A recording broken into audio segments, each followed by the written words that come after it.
హైదరాబాద్ పరిరక్షణే తమ లక్ష్యమని, హైదరాబాద్ తప్పుడు ప్రచారాలు మానుకోవాలని తెలంగాణ డిప్యూటీ సీఎం మల్లు భట్టి విక్రమార్క పేర్కొన్నారు. ప్రజలకు మేలు చేయాలని పాటుపడుతుంటే అసత్య ప్రచారాలేంటని ఆగ్రహం వ్యక్తం చేశారు. హైదరాబాద్ అంటేనే కొండలు, గుట్టలు, చెరువులు, పార్కులు అని అభివర్ణించారు. అనేక చెరువులు, పార్కులు కబ్జాలకు గురయ్యాయని భట్టి విక్రమార్క వివరించారు.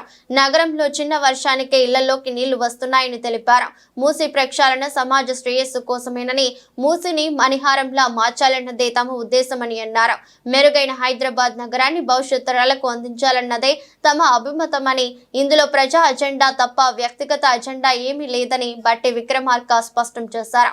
మూసీ బాధితులను తప్పకుండా ఆదుకుంటామని, తొలగించిన ఇళ్లకు బదులు మరో చోట ఇల్లు ఇచ్చే బాధ్యత తమదేనని ఉద్ఘాటించారు. హైదరాబాద్ నగరంలో ఔటర్ రింగ్ రోడ్లో ఉన్నటువంటి చెరువులు ఎన్ని 2014 నుంచి 2023-24 కల్లా వచ్చేవారికి ఎన్ని చెరువులు అసలు పూర్తిగా మాయమైపోయాయి. లోపలన్నీ ఆ రెడ్ బౌండరీలో వచ్చే కన్స్ట్రక్షన్స్.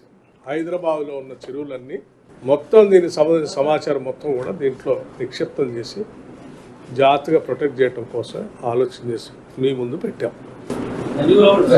సో నేను ఇప్పుడు మీకు అందరూ చూపించేది ఏంటంటే ఈ చెరువులు 2014 ఎట్లా ఉన్నాయి, ఇప్పుడు ఎట్లా ఉన్నాయని చూపించాను. ఏం చేద్దాం అనేది యూ డిసైడ్. బికాజ్ ఈ చెరువు నాది కాదు, లేకపోతే రేవంత్ రెడ్డి గారిది కూడా కాదు, లేకపోతే మంత్రిమండలి సభ్యులది కాదు. ఇది సమాజాన్ని, హైదరాబాద్ నగరాన్ని, రాష్ట్రాన్ని. సో ఈ రకంగా అయిపోతున్న చెరువుల్ని ఇక నుంచైనా, ఇప్పుడు మీరు పార్షియల్గా చూశారు, ఇట్లా వదిలేస్తా ఉంటే పోతా ఉన్నాయి.